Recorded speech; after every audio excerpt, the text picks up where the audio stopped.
We're on. Hey, Okay. John McWhorter, how you doing? Glenn, good morning. How are you? I'm all right, man. I'm tired. I'm ready for winter to be over, but other than that, Here we have this I'm 3 inches, and so etc. we're stuck with it. But It's getting kind of boring by now, I think. yeah, and as soon as it was melting away, but now here we are in it. But this is the one. It's February, and so I guess we're in Black History Month for one thing. Have you been thinking about it much lately? I must admit, I am having trouble remembering that it's the month of Black History. Black History Month, and we're black public intellectual commentators. But I'm so too we should busy be living in the right? mainstream present myself. But yes, Black History is... So I was invited to address the state legislature of the state of Rhode Island on the occasion of the Black History Month celebration that they have there in the State House in Providence. So I paid my dues. You know, I went up, I gave a short talk, we sang "We Shall Overcome" and other such pieties, and the assembled dignitaries nodded in the appropriate places. So I think I've had a good Black History Month. And did you feel that you raised the awareness of Black history among your audience to a point that they had not been aware of it before? No, I don't think I said anything that they didn't know about. I mean, you know, my speech wasn't anything necessarily memorable. I just tried to say that there's a lot of talk about us living in a post-racial era here in the 21st century with an African-American president and with all the progress that's been made. And I tried to say that, well, certainly things are very, very different than they had been 30, 40, 50 years ago, but that there were, you know, a lot of ongoing problems and issues of African-American status in the society, which made it premature for us to declare ourselves to be in a post-racial era. That's what I said. You know, I think that this whole issue of post-racial is being used as a kind of a verbal or a rhetorical bludgeon. The notion seems to be that unless we're in this post-racial era, and the subtext there is always that we're not in it, big surprise, and that we probably never will be in it, which is something I'm not sure many people think about, but I think it's perfectly clear. There will never be that. But the point being, we're not in it, but until we're in a post-racial era, there's certain things that we can't give up. And my personal view of it is that post-racialness is something that's never going to happen, and that there are things that can happen even if we aren't post-racial. And for me, Black History Month is one of them. I've never made any great fuss about this, but I think that the reason that I think all of us at this point roll our eyes a little bit at the mention of Black History Month, whether you're white, black, in between, or something else, is because it's outlived its usefulness. I perfectly well understand why, in, for example, the 1920s, when Black History Week was founded, that there was an idea that America needed to be made aware of black history. That would be black people and white people. But here in 2011, I think that in terms of black history, America is as aware of black history as it's going to be, with the benchmark being not whether we're post-racial, which I think is just something people use to beat up on each other with. It's just a ploy. Not post-racial. It's the benchmark is how well do mainstream Americans know their history, and how important do we think that is? And I think it's at the point where black history is part of the same rather utilitarian muddle that comprises most people's knowledge of our history, because most human beings live in the present, not in the past, whether we like it or not. And I think that the idea of having a month for it is something that now strikes me as a little bit 1945, maybe even 1975, but at this point it's a gesture. But the problem is, how do you stop it? Because once you try to eliminate Black History Month, then there's some people who are going to say that's anti-black, when it not necessarily is, but that's what people are going to say.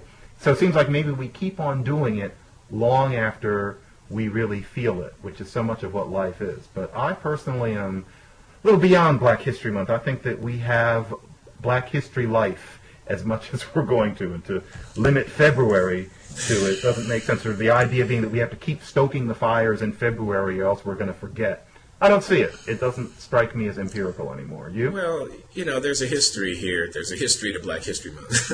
there is a reason why this kind of recognition and designation came into existence. I agree with you that as things change, it becomes hard to, deinstitutionalize certain practices, because just to speak the words, let's stop doing Black History Month, becomes kind of a violation of some norm.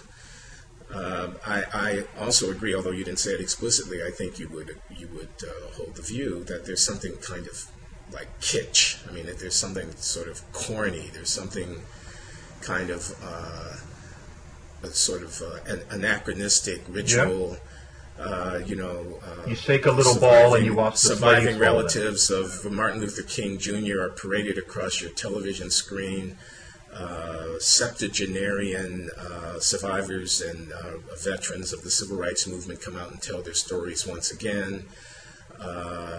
We sway back and forth to the Negro national anthem, quote unquote, of "We Shall Overcome," and lift every voice and sing too. The radical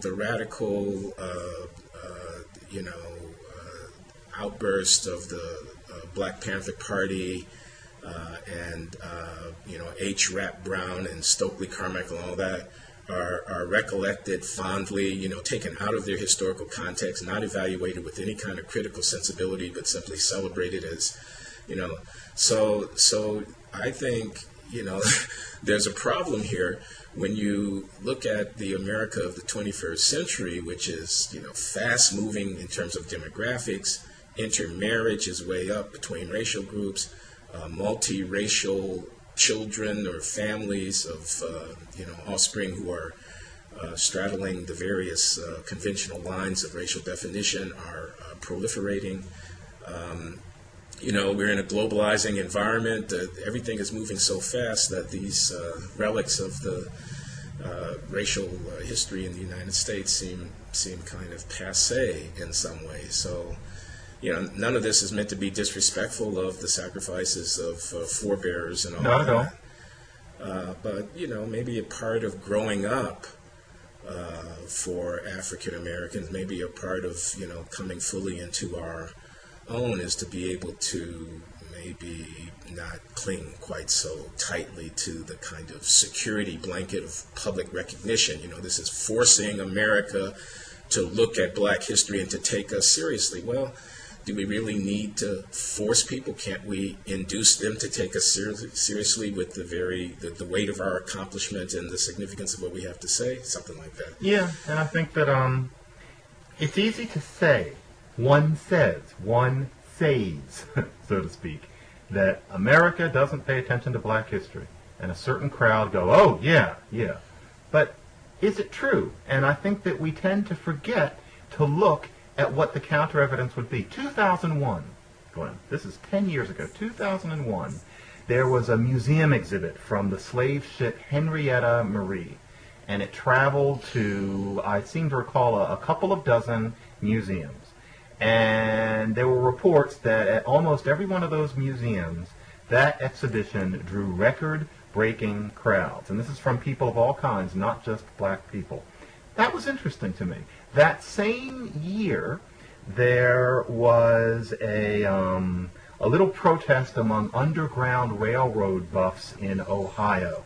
They were going to set up sort of a theme park of the Underground Railroad in Ohio, and there was some vociferous complaint about its authenticity and whether or not they were using the right sites and what the implications were going to be. Yes. And these were white Underground Railroad buffs. You just read about this kind of thing over and over again. And so that's just two examples, and that's 10 years ago. And it just makes you think again and again, here are white people who are very aware of what went on in Black history, both good and bad, and how aware are we expecting them to be? We live in New York. I live in New York full time. If you are in the Times Square district, then you see a musical playing called Memphis. Memphis is about the birth of rock and roll amidst an interracial relationship. All the problems that you can expect are depicted in this musical. It's a big hit. Most of the people who see Memphis are not black. And I could tell many Broadway stories like that. And Memphis is a hit. It's going to tour. Ordinary people are going to see it. And so I just think we're at the point where the lesson has been learned. The kitsch is unfortunate, but what really interests me is that I think in terms of making white America aware of black history, we've done it. And so it just seems it's kind of redundant at this point. There is no black history as such, right? I mean, there's American history in which African Americans figure. I mean, from a certain angle of vision, there's a black history. That is, if African Americans choose to sort of carve out from the flux and the ebb and flow of historical development in the United States, that specifically black, and it's not at all clear where the boundaries are. One can do that. But you could argue that every day is Black History Month or Day to the extent that people look at American history, since there's no way to understand the development of the country without taking on board the experience of African Americans. And of course, the experience of African Americans is human experience. It's not just black experience, and in that sense, it's relevant broadly across the board to people who are not themselves black. But I wanted to say something about the distinction between kind of public recognition, which is one reason, remind, quote, white America about the travails and the conquests and victories of black America. But there's also a kind of interpretive dimension, what is the history and how do we tell the story? I mean, because this is contested. Mm-hmm. Right? I mean, the White Citizens Council, all right, how shall it be remembered, mm-hmm. right? If the governor of Mississippi has, Haley Barbour, a good word to say about the White Citizens Council, mm-hmm. then maybe he's crossed over some line that the advocates of Black History Month and of a certain view of American history are keen to protect. Mm-hmm. No, you can't say anything good about the White Citizens Council. Mm-hmm. And I'm not trying to say anything good about them here. Mm-hmm. I'm trying to remark on the fact that there are surely some Americans out there whose views about the history of civil and political life in the South of the United States in the decades after the Civil War are not uniformly negative. Mm-hmm. They probably have some pride. Mm-hmm. Here we are now, 150 years after the beginning of the Civil War, and for the next 4 years, there's going to be one after another 150th anniversary of this battle or that event or whatever it might mm-hmm. be. And I foresee, unceasing controversy mm-hmm. As people who would fly a Confederate flag or who would have anything fond to say about a brave and effective Confederate Army general or anything like that, mm-hmm. attempt to honor or remember from their perspective, and they will be confronted by people, not only African Americans, with the claim that, don't you remember slavery? Mm-hmm. Don't you know what that war was about? These people were racist. Mm-hmm. How can you honor them? And therein is a, as I say, is a kind of contested historical interpretation problem. Yeah, I have trouble with that because, trouble with what? The idea of dogpiling on any kind of celebration of the Confederacy with the idea that because these people have views about black people and commitments to slavery that we now find repulsive, that nothing positive can be said, there can be no celebration, that really we're just supposed to bury them under condemnation and leave it at that, and that therefore all of these debates about flag showings and battle. So let me understand, you're in favor of celebrating the Confederacy? No, I'm not. But I think that we do have to remember that one has to understand, and this is something that we often saw, in particular about 10 years ago, with our fracas that arose over, actually, come to think of it, it went on at Yale and I think also at Brown, the idea of buildings being named on university campuses after people who turned out to have connections, direct business connections with slavery. And the fact of the matter is that if you're talking about a long, long time ago, then there comes a point when you have to acknowledge the fact that there was a norm that was only questioned by a very few, and that to make a judgment on an entire person's life, based on their participation in something which they had no reason to seriously question, or if they did, they were a particularly unusual, iconoclastic kind of person. It seems to me to be rather anti-humanist, and it seems that what people are really doing is seeking something to complain about and to condemn, more for recreational purposes than for serious ones. And so, when it comes to the Confederacy, it depends on what the target is. If the idea is that there's going to be a celebration that's being made in complete ignorance of the fact that there's certain temperings or certain acknowledgments that have to be made before this sort of acknowledgement can be made of this person's existence or this battle reenacted or this flag shown, then obviously some words need to be said. But to say that any kind of Confederate flag display or any kind of celebration of a southern state's history starting in the late 1700s through the 1800s is somehow sacrilegious because of the race question, I think is a little overly simplistic. I think you would agree with that, wouldn't you? Yeah, I'd agree with the fact that this kind of blanket dismissal and this telling people to shut up, you can't possibly think a Confederate general was a heroic figure. How dare you? Mm-hmm. I don't think that's the way to conduct the discourse. I do agree with what you said about the necessity of acknowledging certain things given the benefits of 150 years of hindsight. Mm-hmm. So, for example, slavery was a horrible blight on this democracy. I think we agree. It was criminal. I mean, we can say now with the benefit of 150 years hindsight, mm-hmm. but there were many people who were saying it at the time. This was human chattel. This was an institutionalization of, society-wide violence against millions of people, holding them without their liberties, which were supposed to be the thing that the country was founded to foster and to celebrate. Mm-hmm. So there was something profoundly wrong that one wouldn't want to sort of slip past quickly, even if one were going to acknowledge that this or that general or Confederate, veteran or whatever served what they believed to be an honorable cause with honor and, mm-hmm. Should be, whatever. There's a way to do that. Yeah.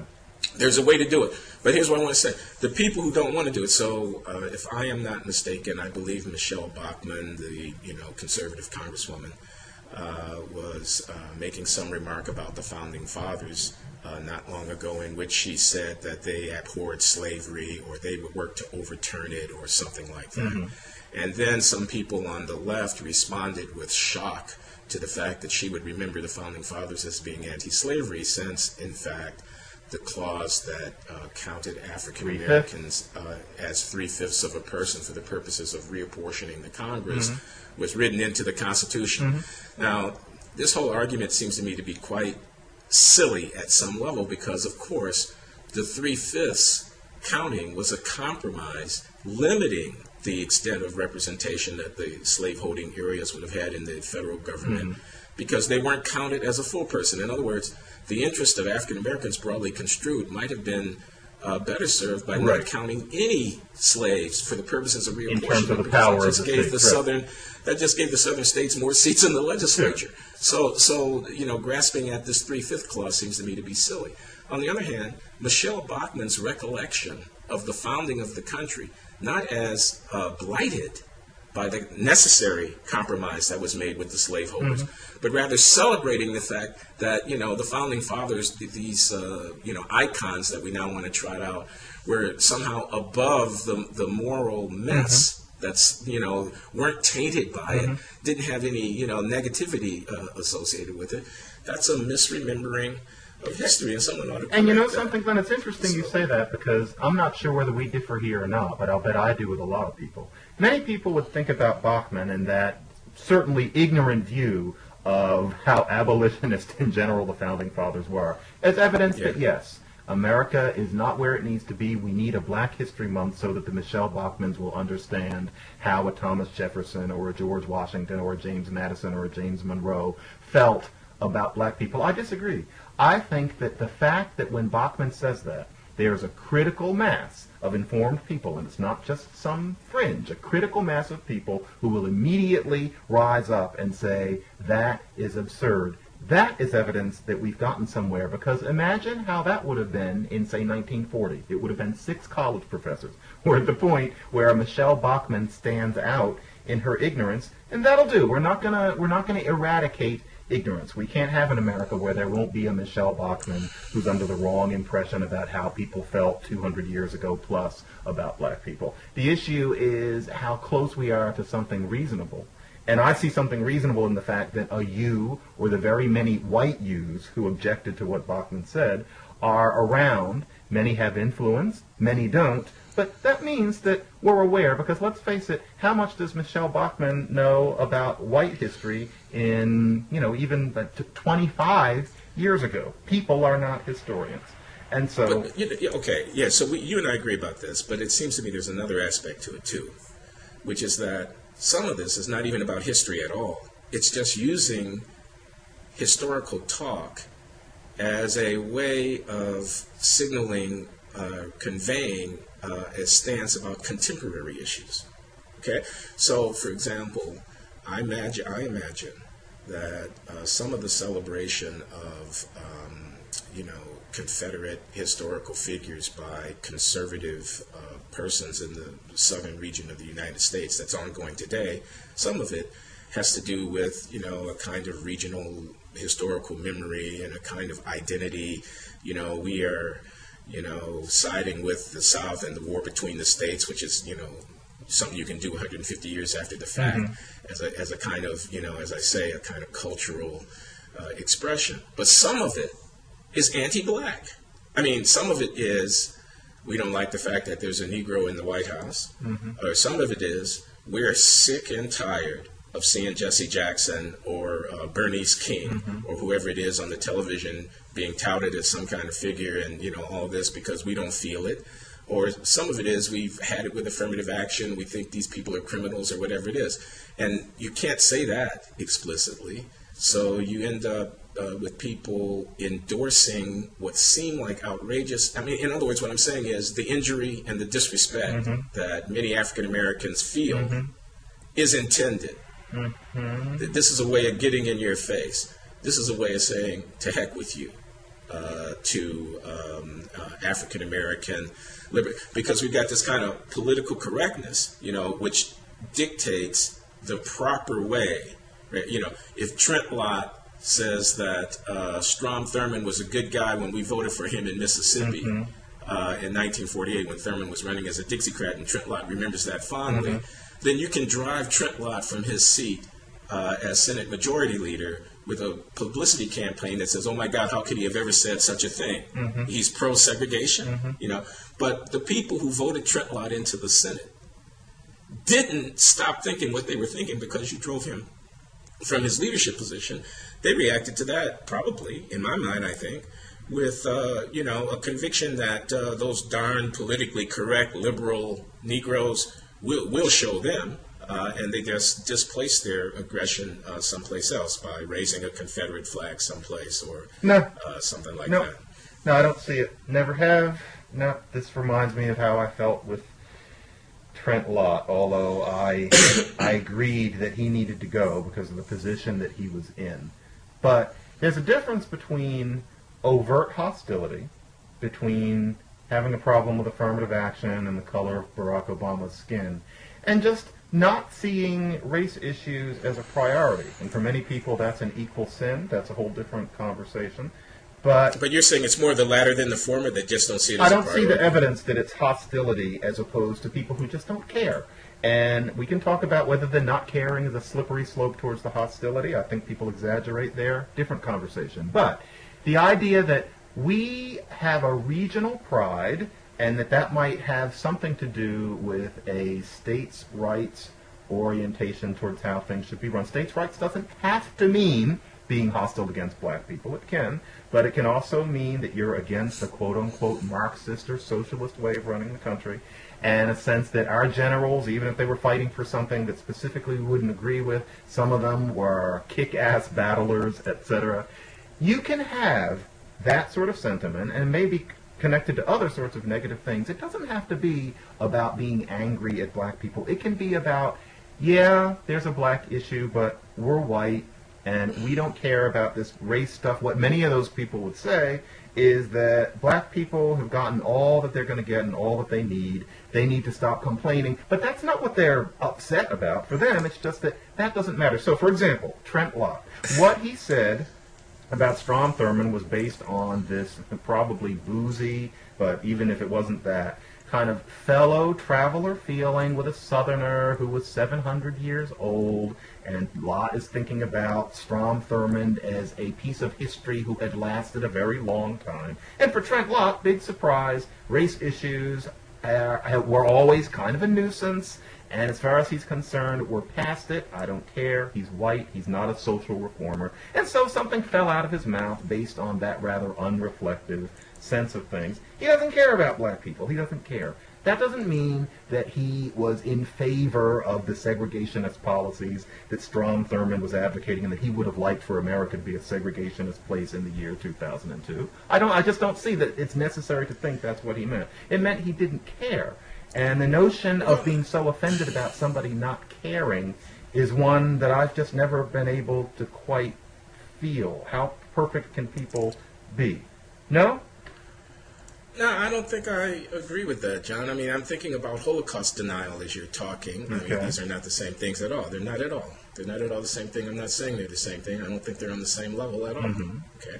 On the other hand, I think to say, oh, look, I'm not anti-Semitic, but, you know, the historical fact of what actually happened is open to investigation, and I just want to, you know, I'm not drinking the Kool-Aid. I mean, they said 6 million. I mean, how do you know it was 6 million? Maybe it was 3 million, you know, whatever, you know.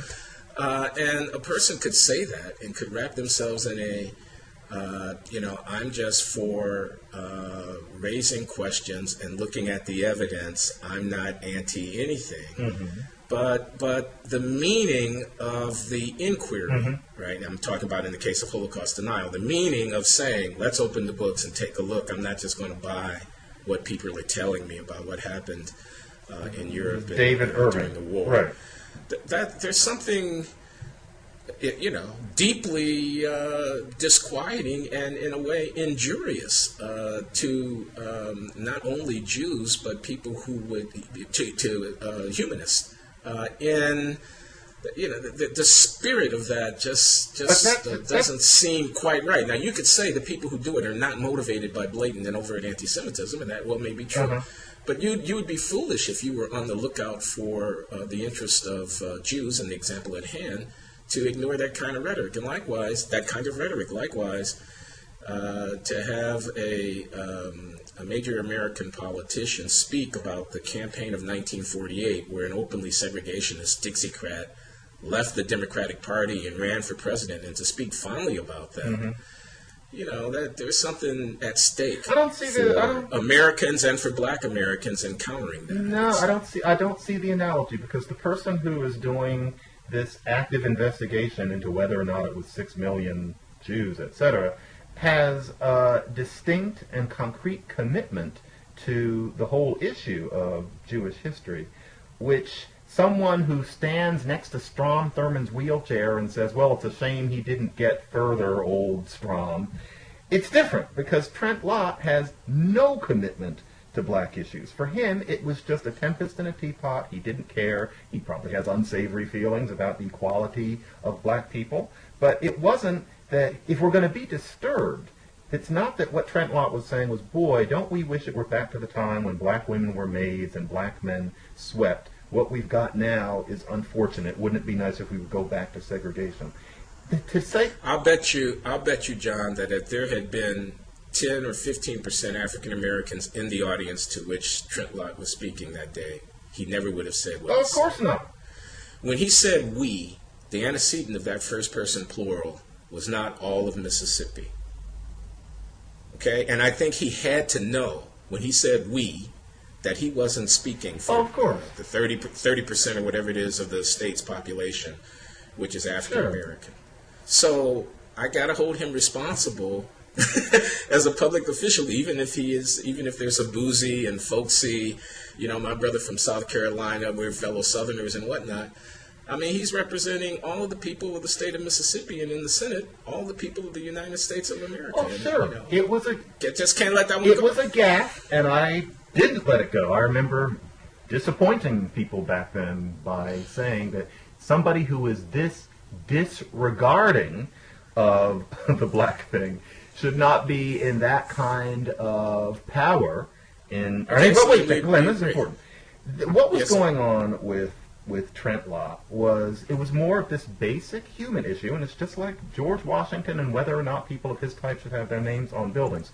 Trent Lott, as a good old boy Southerner, does not see his views about black people or those of his comrades as the sum total of what he and his life and his parents and his friends and his wife and his trajectory have been.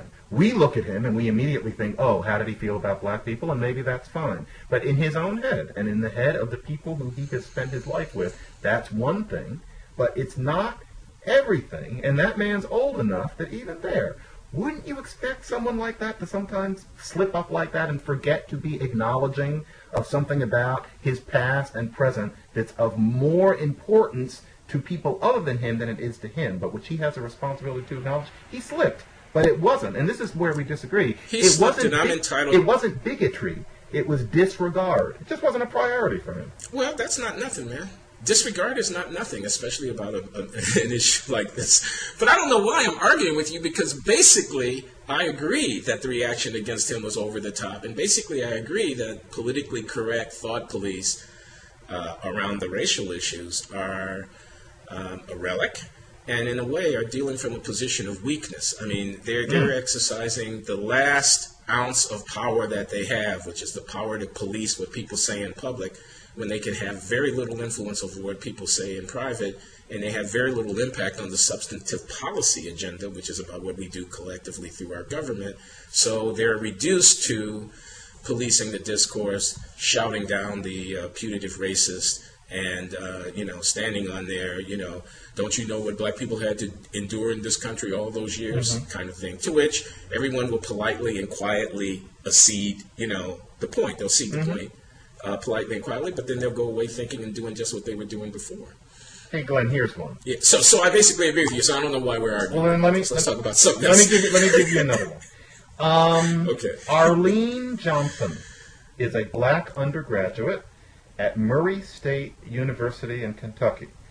This is one that's going to get around this week. I'm giving it to you here first if you haven't already read it. I'm hearing it first from John McWhorter. And she goes to a film class led by a Professor Wattier, Mark Wattier.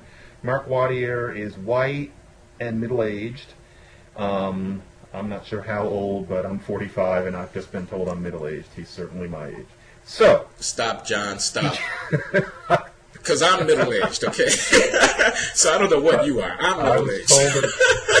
At 62. I'm not elderly. Somebody was doing some math at a party. But this middle-aged guy. And so she's late to film class. Late as in the film is already 15 minutes in.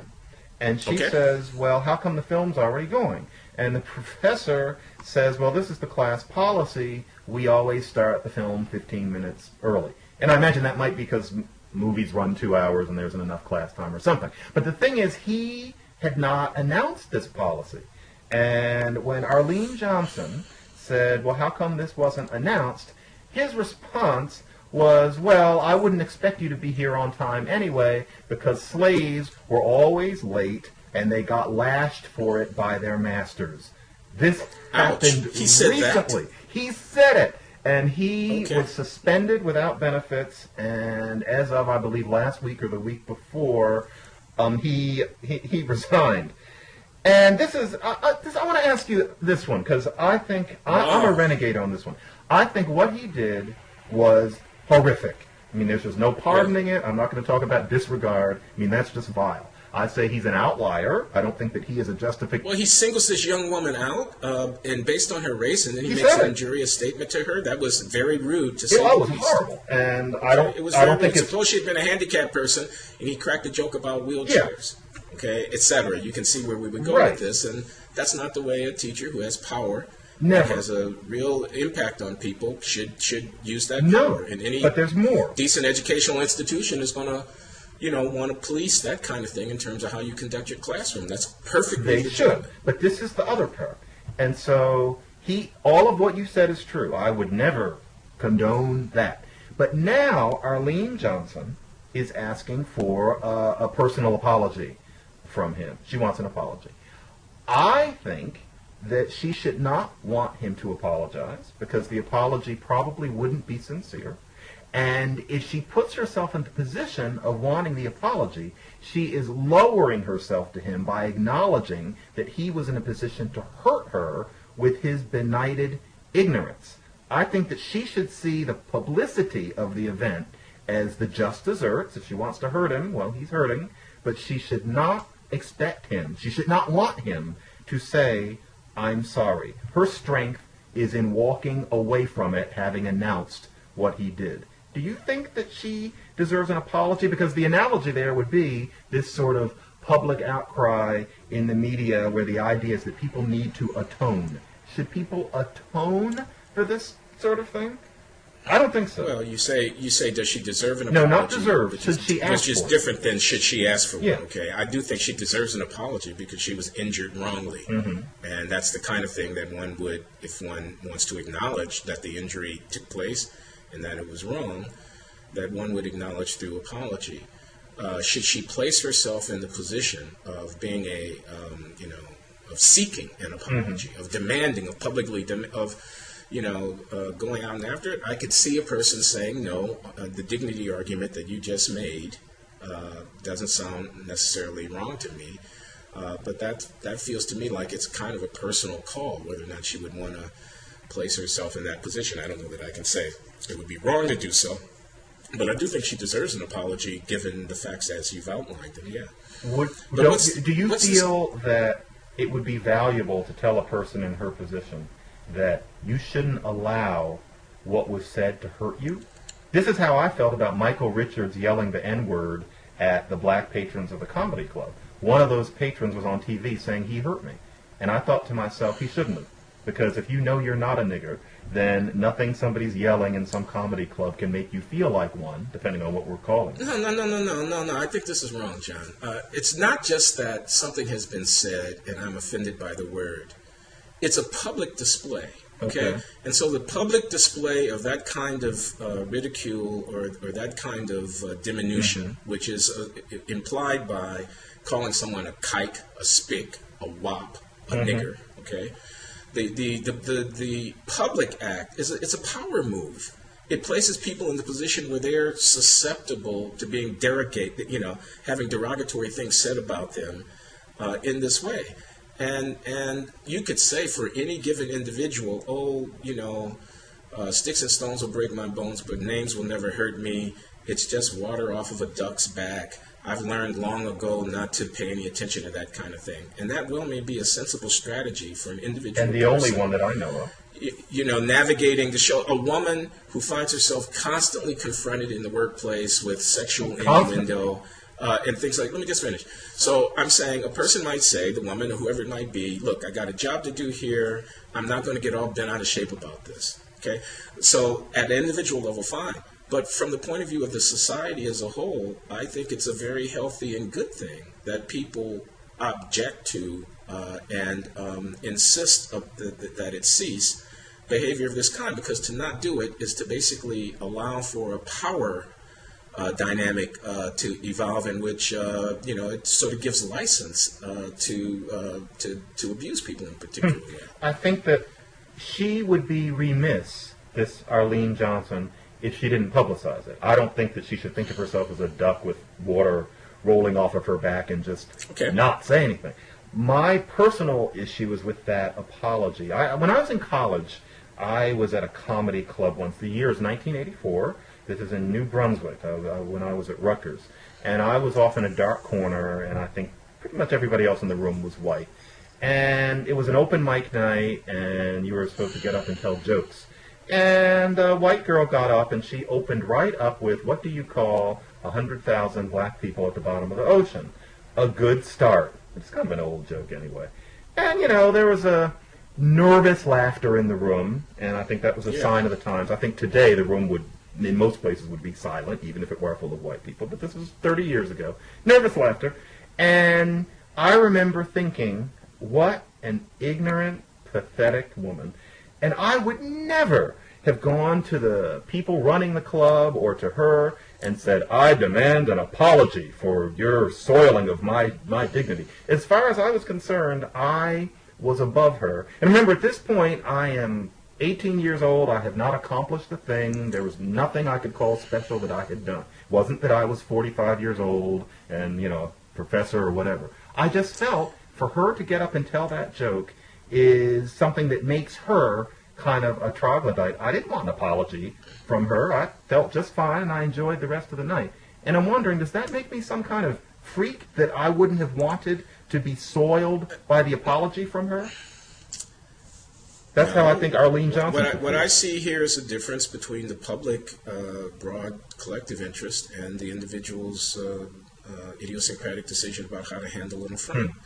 And I think it well may be that a person carries himself through the world with dignity by not reacting viscerally to such affronts, not letting them take up that much space inside their own heads, not wasting their time cajoling and arguing with people about, am I a human being? Of course I'm a human being. I don't need to convince you of that. I see that very clearly at the individual level. But what I'm saying is, if behavior of this sort is not, sanctioned, if it's not publicized and if it's not objected to, then something happens publicly, something happens broadly and collectively, which is bad, which is a kind of sliding of the norm about the boundaries of civil conduct, sliding in a way that's injurious to African Americans as a whole.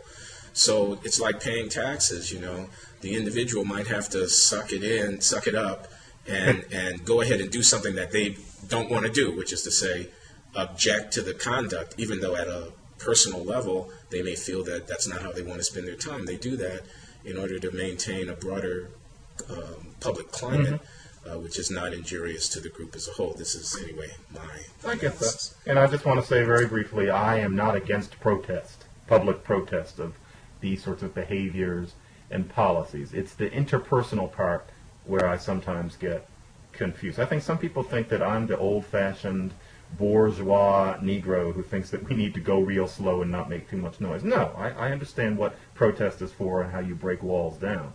But it's just what you do on the individual level, where I sometimes think, what happened to that aspect of dignity and sticks and stones? One does not lower oneself. But you do make a public display. I get that. But, yeah. So I'm curious, John, about your connection with Glenn Beck, because I've heard that you actually have picked up on one of his, attacks on socialist and communist intellectuals out there. Beck is constantly lecturing his audience, and I gather that Francis Fox Piven is in his sights, the intellectual, now must be quite far social work professor at Columbia, right? Is she at Columbia? Or at Columbia, right? Was, okay. And wrote about welfare policy back in the 60s and 70s, and was fairly radical in her views, and Beck has made a point of attacking her, and you have made a point of attacking her, and I'm just wondering if that can be a coincidence, or if you're not secretly, a closet admirer of the Fox News. Yeah, contrarian me. Now, how far can you take contrarianism, John? Yeah, I think Glenn Beck is a genius. No. It would be great to have that excerpted. No. Exactly. Everybody heard him. He said it. I have had a problem with Francis Fox Piven's espousal of people. This is 1966. She espoused a long time ago, but I think it was historically significant. And, we've been through this on Blogging Heads a million times. She was somebody who was very pivotal with her husband, Richard Cloward, in advocating that poor black people seek welfare when they had been working. And her idea was, and I'm not caricaturing, this is what she wrote with her husband. The idea was to break the bank of the government so that there would be a social revolution in how money was distributed in this country. Now, that is not something that bothers me in itself. It's not something I necessarily would have chosen, but that's, she's a leftist, okay. But I don't like the fact that it created an amount of multi-generational welfare dependency that I don't think was healthy for the black community. And we've seen, wait a minute, this is important. We've seen this And today, she still doesn't think there was anything wrong with what she espoused. That's always been my problem with her. But I first wrote about that back in the year 2000, and I've written about it several times since then. Before Glenn. Yeah, Glenn Beck went after her about starting January before last, and frankly, because I don't follow Glenn Beck, I didn't know he had said anything about her. I wrote something about her the last time in March of 2010, and apparently there are some people online who think that I was watching Glenn Beck and then wrote about Frances Fox. So the arrow of causality goes in the other direction. Thank if at God, all. yes. That's what you're saying. But now, first of all, 45 years ago, somebody wrote something. Okay, you're still talking about it. Okay. Yeah. Secondly, really, an intellectual caused so many black people to be on welfare and not their own poverty and economic penury. I mean, really? Yes. Thirdly, yes, he says. Thirdly, Richard Milhouse Nixon was trying to enact the Family Assistance Plan in 1969, 70, 71, which would have guaranteed a paycheck coming from the federal government to every poor family in the country. Yeah. And he's not on your hit list. Nope. A leftist social work intellectual is on your hit list, but the idea that people would get money from the government when they were poor was not something that was confined to the fringes of the left. So I'm not sure. It doesn't add up to me. Oh, well, it's very simple. Welfare, as far as I'm concerned, is an important thing in a fundamentally wealthy society like ours. And if the idea is to save somebody from working as a menial for the rest of their life, and for them to be on the rolls for some years while they get job training in order to be able to do something that will allow them to have a better life, then I think welfare is great. Current welfare, for example, I think is a wonderful policy, but there has to be a cap and there has to be job training. But Frances Fox Piven and her husband, and Richard Ellman as well, were responsible. They were very effective. They sparked a nationwide movement with the National Welfare Rights Organization to urge people to go on the rolls who hadn't gone on them before and weren't going to. And the problem was that they ended up staying on the rolls, too many of these people, forever. It created the kind of neighborhood, and you and I have argued about this, but it created the kind as I say, of you neighborhood. keep restating it. I don't want anybody to think I agree with Right. what you're saying. I don't think it created these neighborhoods. I think it was quite the other way around. The arrow of causality went from poverty to welfare, not from welfare to poverty, is what I would say. And we always you to demonstrate get stuck on why then. You know, how come that arrow happened starting in 1966? Wouldn't that have happened? Okay, so we can argue that, but we won't. But I want you to address my Richard Milhouse Nixon point. I mean, it wasn't just the wild-eyed left. I agree with you. The National Welfare Rights Organization was especially muscular in its assertion of prerogative on behalf of poor people. But as I'm saying, the tenor of the times was such that even a Republican president, being advised by Daniel Patrick Moynihan, could make as a principal part of his domestic policy agenda the guaranteeing of federal assistance to every poor family, which would have universalized welfare, destigmatized it to a certain extent, but would have still continued providing assistance to poor people. So that blood pressure goes up. It wasn't just the My left. blood pressure goes up even thinking about that, because the family assistance plan that you're talking about, that Nixon espoused, or was made to realize it would be wise to espouse, that makes perfect sense to me. I understand that. And what derailed it was that because of the mood that Piven and Cloward and Ellman had a lot to do with setting up, it wouldn't go through because people who were on the left and the people they could influence demanded that there be more guaranteed income than was politically feasible to institute. And so the FAP just went down the toilet when that could have created a kind of change in this nation that I would have liked. Ask me if I want to go back to... Oh, you would have liked the family assistance plan. I mean, I don't want to go back to a time when 9 out of 10 black women couldn't expect any better than to be maids for the rest of their lives. That was no good. But what went on in 1966 with Piven and her assistants ended up creating a vision that ended up hurting an awful lot of people for generations to come. And that is my only problem with her. Now, Beck has got this problem with her Marxism and her socialism, etc. That's not my point. She has a right to her views, and I'm not into creating witch hunts against people online. I had nothing to do with any of the people attacking her for that. I happened to say something else about her after Glenn Beck had started jumping in. I had no knowledge of anything that those people were saying. Okay. So I just wanted to make that clear. The John McWhorter Glenn Beck connection is fiction. Everybody needs to take note of that. McWhorter was there with the wrong idea first. And Beck followed in Trent. I like that. Just as long as... So what are we going to say about Wisconsin? Because everybody's talking Glenn, about we Wisconsin. can't do Wisconsin because I have to go to school. And so... Okay, we have to do Governor Scott Walker and the union busting thing on another Let's occasion. do that one next, because I've got to upload and then I've got to get in the car. And so... All right, John. Good talking to you as You always. too, Glenn, and we'll... Are we going to do lunch Yes, this week? let's do Thursday. Okay. Absolutely. I'll talk to you Okay, later. we'll start it again soon. Bye-bye. Bye.